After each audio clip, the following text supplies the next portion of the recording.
देखो आज हम डिस्कस करने जा रहे हैं एक न्यू टॉपिक। नाम रहेगा उसका permutation and a combination. Actually दो पार्ट है, एक परम्यूटेशन अलग है, कॉम्बिनेशन अलग है। तो मैं आपको ना इसका परम्यूटेशन कॉम्बिनेशन का मतलब उसका मीनिंग क्या रहेगा, इसका एप्लीकेशन क्या रहेगा, वो पहले मैं समझाता। देखो सपोज ना आपके घर में पोस्टमैन कार्ड लेके आ गए, ठीक है। अब देखो कार्ड के ऊपर ना आपके पापा का नाम है, राइट। अब ये रिक्वायर्ड नहीं है कि पोस्टमैन कार्ड देने के लिए पापा ही वहाँ पे हजर मतलब प्रेजेंट होना रिक्वायर्ड है। मतलब वहाँ अगर आपका घर का छोटा बच्चा भी अगर वहाँ पे जाएगा तो वो कार्ड पोस्टमैन उसके हाथ में दे देगा। मतलब वहाँ पर ना ऑर्डर ऑफ सिलेक्शन इम्पोर्टेंट नहीं है। तो जहाँ पर ऑर्डर ऑफ सिलेक्शन इम्पोर्टेंट नहीं होती है तो वहाँ पर कंसेप्ट आता है किसका, कॉम्बिनेशन का। तो in combination order of selection is not important, ठीक है। सेकंड पार्ट ऐसा होगा कि देखो क्लास में कोई बच्चा फर्स्ट आए, उसको अगर हमको प्राइज अगर देना है तो हम क्लास में किसी बच्चे को एट रैंडम उठा के उसको प्राइज नहीं दे सकते, क्योंकि वहाँ पे ऑर्डर ऑफ सिलेक्शन क्या है, इम्पोर्टेंट है। तो जहाँ पर ऑर्डर ऑफ सिलेक्शन इम्पोर्टेंट होगी वहाँ पर कंसेप्ट जनरेट होता है किसका, परम्यूटेशन का। तो in permutation order of selection is important, whereas in a combination order of selection important नहीं होगी, ठीक है। तो अपन सबसे पहले क्या करते हैं कि परम्यूटेशन के लिए जो बेसिक इंफॉर्मेशन लगेंगे, तो पहले अपन परम्यूटेशन देखेंगे, कॉम्बिनेशन बाद में देखते हैं अपन, ठीक है। तो पहले अपन ट्राई करेंगे फॉर द कंसेप्ट ऑफ रहेगा परम्यूटेशन। तो देखो यहाँ पर ना एक वर्ड आता है फैक्टोरियल, ठीक है। एक वर्ड आएगा फैक्टोरियल। तो देखो फैक्टोरियल का मतलब क्या होगा, देखो क्या रहेगा कि सपोज अपन क्या करते हैं, एन को ना मल्टीप्लाई करना स्टार्ट करते हैं, n into n minus one into रहेगा n minus two and so on. Last number रहेगा आपका 3 2 1, ठीक है। तो मैंने क्या किया, एन को एक एक नंबर को कम करते करते मैं कहाँ तक पहुंच गया, 1 तक। तो ये जो रिलेशन है इस रिलेशन को बोलते हैं अपन एन फैक्टोरियल, ठीक है। इसी को बोलते हैं अपन एन फैक्टोरियल। तो फैक्टोरियल का मतलब क्या होता है कि अपन वहां पर एन नंबर को क्या करते हैं, मल्टीप्लाई करते। तो n, n minus one, n minus two up to 3 2 1, ये जो रिलेशन है उसी को अपन क्या बोलते हैं, एन फैक्टोरियल बोलते हैं। अब देखो अपन फैक्टोरियल को निकालते कैसे, ठीक है। अगर मान लो हमें 3 फैक्टोरियल अगर फाइंड करना है, ठीक है, 3 फैक्टोरियल अगर फाइंड करना है तो हम इसको फाइंड आउट कैसे करेंगे। तो एक एक नंबर को कम करते जाते, 3 इंटू टू इंटू करेगा 1, तो इसका आंसर जो निकल के आएगा that is nothing but the करेगा 6 होगा, ठीक है। अगर मान लो हमें 5 फैक्टोरियल अगर निकालना है तो सिंपली क्या करना है, 5 into four into three into two into रहेगा 1, इसका प्रोडक्ट कर दो तो ये आपका क्या बनेगा, आंसर बन जाएगा। तो हमें क्या करना है, जैसे नंबर का फैक्टोरियल निकालना मतलब वहां से स्टार्ट करो, नंबर से एक एक नंबर को कम करते तक कहाँ तक जाना है, 1 तक। फिर सभी का मल्टीप्लाई करो तो आपका फाइनल आंसर बन जाता है। तो ये कंसेप्ट बनता है आपका फैक्टोरियल के लिए, ठीक है। अगर मान लो हमें वैल्यू निकालना है 5 फैक्टोरियल अपॉन रहेगा 4 फैक्टोरियल, ठीक है। तो इसका आंसर हम निकालेंगे कैसे, देखो यहाँ पर अपन क्या करेंगे, देखो इसमें छोटा कौन होगा 4 फैक्टोरियल, बड़ा कौन होगा 5 फैक्टोरियल। तो बड़े की जगह ना छोटे नंबर को अरेंज करो। अब देखो अरेंजमेंट होगा कैसे, 5 फैक्टर को मैं लिख सकता 5 इंटू रहेगा 4 फैक्टोरियल और अपॉन रहेगा 4 फैक्टोरियल को एज इट इज रख देते। 4 फैक्टोरियल कैंसिल हो जाएगा, आपका जो आंसर निकल के आएगा that is nothing but the करेगा 5 होगा, ठीक है। और एक एग्जांपल ले लेते हैं, मान लो हमें ना फाइंड करना है 10 फैक्टोरियल अपॉन रहेगा मान लो 6 फैक्टोरियल है, ठीक है। इसका आंसर निकालना है। अगेन सेम करो, बड़े की जगह छोटे को अरेंज कर दो। तो इसी को आप लिख सकते 10 इंटू 9 इंटू 8 इंटू 7 इंटू रहेगा 6 फैक्टोरियल डिवाइडेड बाय रहेगा, छोटे नंबर को वैसे के वैसे रख दो 6 फैक्टोरियल। तो इसका जो आंसर बनेगा वही आपका फाइनल करेगा आंसर बनेगा। तो इस वजह से अपन जो दो नंबर की डिवीजन फाइंड कर सकते हैं, ठीक है। अब मैं आपको एक छोटा सा क्वेश्चन बता देता। देखो क्वेश्चन हमें फाइंड करना है that is the 8 factorial divided by रहेगा 9 माइनस 5 फैक्टोरियल, ठीक है। इसका आंसर निकालना है। अब देखो इसका आंसर अपन निकालेंगे कैसे, इक्वल टू रहेगा 8 फैक्टोरियल डिवाइडेड बाय, जैसे अपन ने पहला किया था ना, बस उसी सेम पैटर्न पे 9 माइनस 5, तो ये बन जाएगा आपका 4 फैक्टोरियल। अब आप 8 फैक्टोरियल को कैसे लिखेंगे, 8 इंटू 7 इंटू 6 इंटू 5 इंटू रहेगा 4 फैक्टोरियल, और डिवीजन में रहेगा आपका 4 factorial.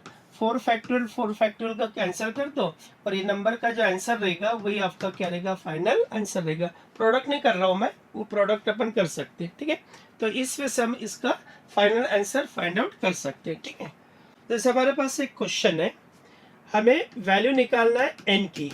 Find n if n plus 1 factorial equal to रहेगा 42 n माइनस 1 फैक्टोरियल, ठीक है। n माइनस 1 फैक्टोरियल, इसका हमें आंसर निकालना है। पर इसके पहले ना मैं आपको इसका फॉर्मूला बता देता, ये जाने के पहले देखो क्या रहता है कि जो अपन परम्यूटेशन में जो फॉर्मूला यूज करते वो रहता है NPR, ठीक है। फॉर्मूला रहेगा आपका NPR।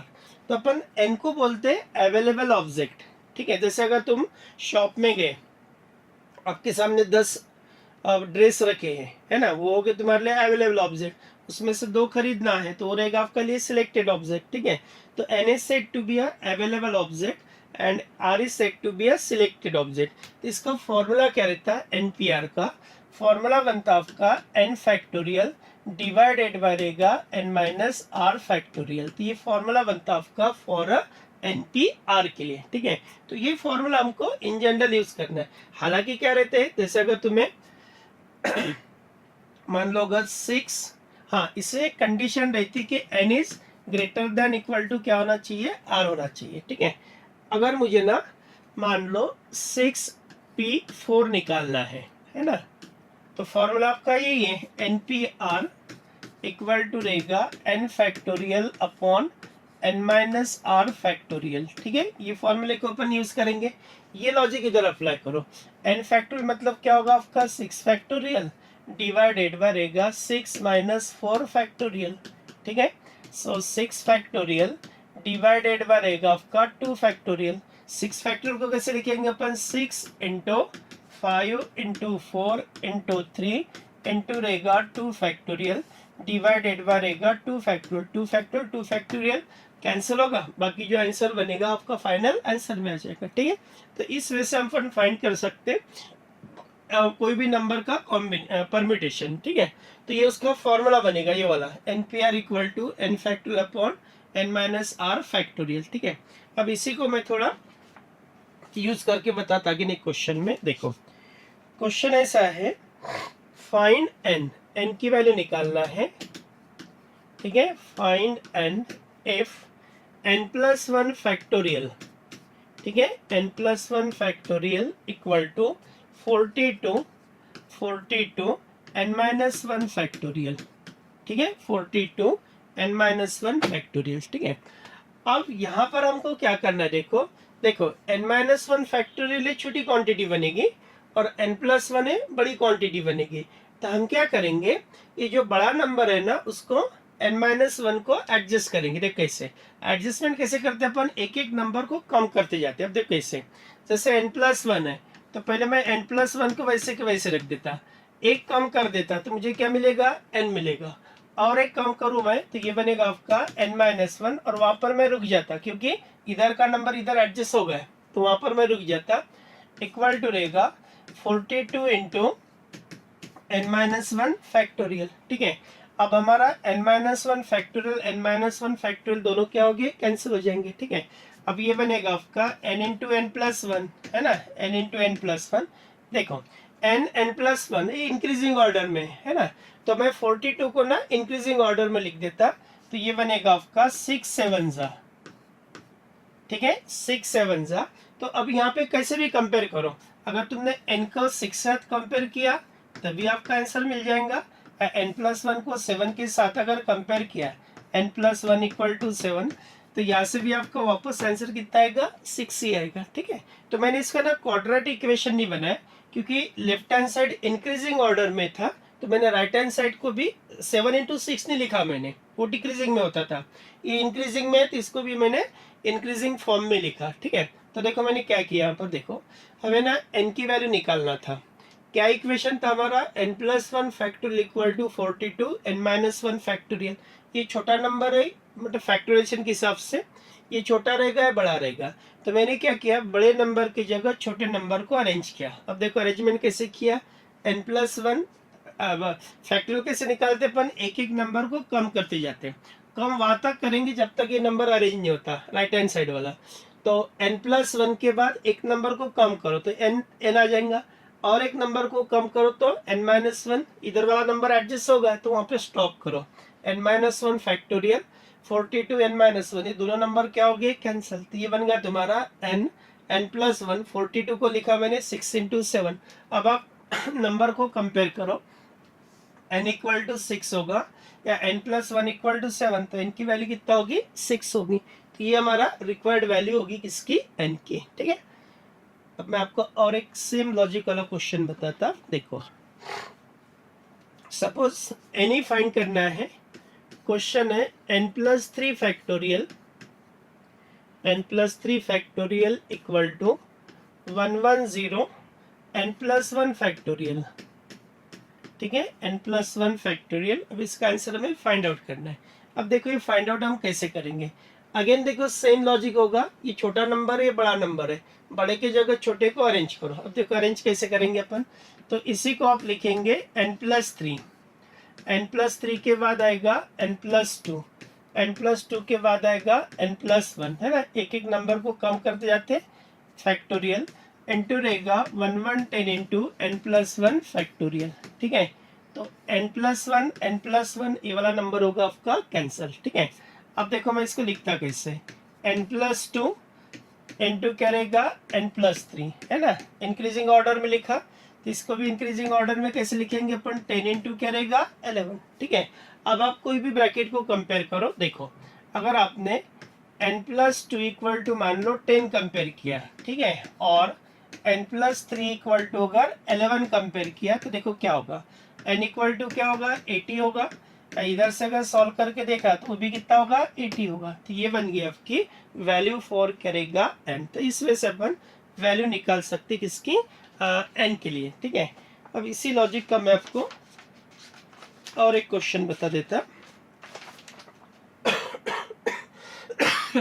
देखो फाइंड n, ठीक है, फाइंड n if np5, ठीक है, np5 इक्वल टू रहेगा 42 np3, ठीक है, 42 np3, ठीक है। अब इसी को अपन देखो सिंप्लीफाई कैसे करेंगे, तो यहाँ पर हम क्या करते हैं, परम्यूटेशन का फॉर्मूला यूज करते हैं। देखो परम्यूटेशन का फॉर्मूला ये वाला npr, ठीक है, npr equal to n factorial upon n-r factorial, ठीक है। ये फॉर्मूले को अपन को यूज करना है ना। देखो np5 है तो इसको कैसे लिखेंगे अपन, n फैक्टोरियल डिवाइडेड बाय रहेगा n-5 फैक्टोरियल, ठीक है, n-5 factorial equal to 42 into ये बनेगा आपका n factorial upon n-3 factorial, ठीक है। इसको अपन ऐसा अरेंज कर दिया, ठीक है। अब यहाँ पर क्या होगा बेटा, n फैक्टोरियल सेम नंबर है, इसको अपन हटा देते हैं, बाकी को क्रॉस में ले लेते हैं। देखो ये बनेगा आपका n-3 फैक्टोरियल इक्वल टू रहेगा 42 n-5 फैक्टोरियल, ठीक है, n-5 फैक्टोरियल। अब बड़ा कौन सा छोटा कौन सा, तो ये बड़ा होगा और ये वाला छोटा होगा। तो अपन क्या करेंगे, इसकी जगह इसको अरेंज करते हैं। अगेन सेम एक एक नंबर को कम करते जाना है। तो पहला क्या रहेगा आपका n-3, है ना, उसके बाद एक नंबर को कम करो n-4, एक नंबर को कम करो n-5 factorial equal to 42 into n-5 factorial. Again देखो ये वाला नंबर इसके साथ क्या होगा, कैंसिल होगा। नाउ n-3 देन रहेगा आपका n-4 इक्वल टू, अब इसको अगेन अरेंज कर दो, ठीक है।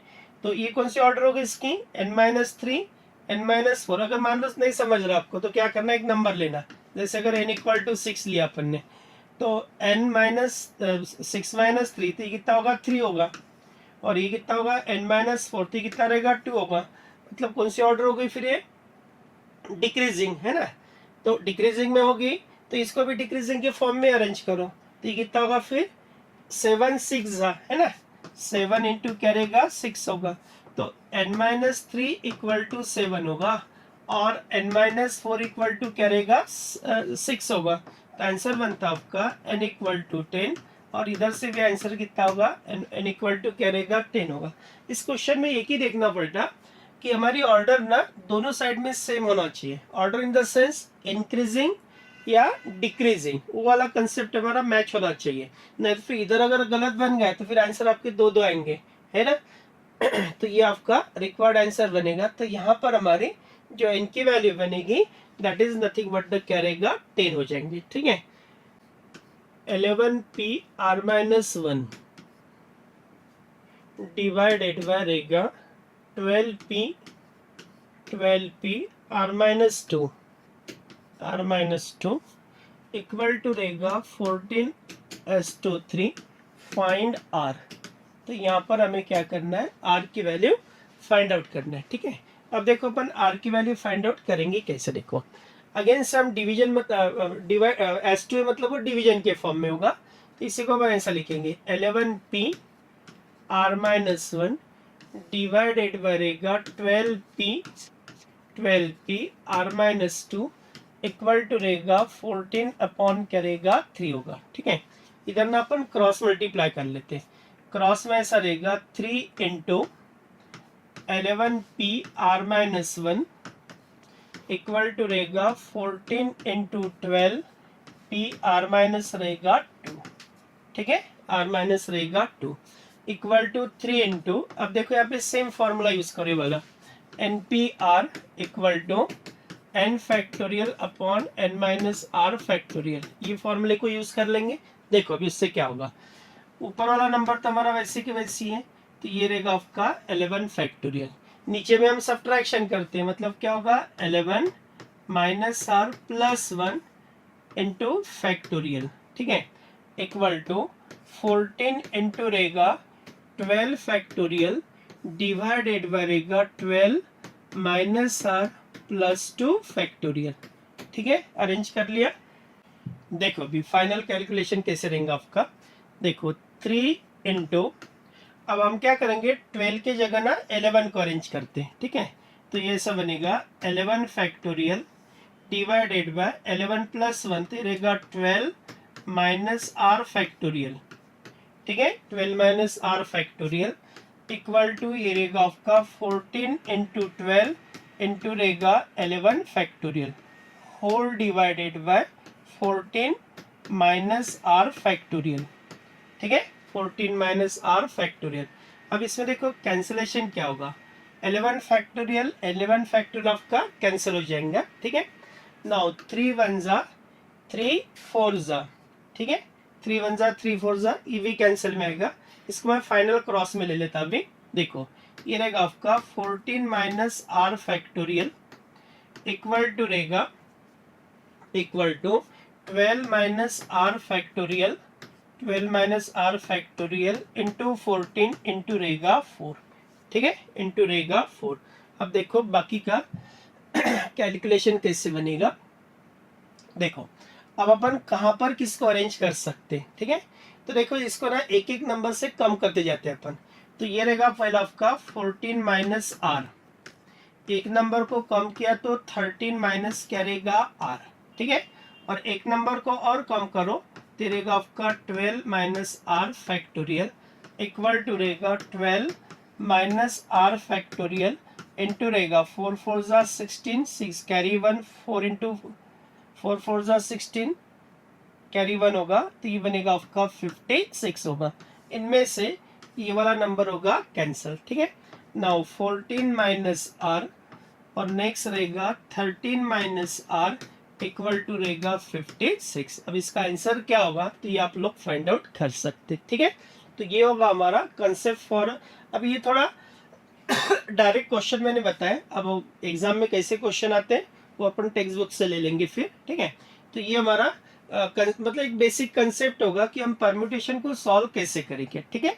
तो नेक्स्ट क्वेश्चन इसमें अपन कॉम्बिनेशन में बात करेंगे, फिर आएंगे अपन डायरेक्टली हमारे क्वेश्चन के ऊपर, ठीक है। Okay, thank you.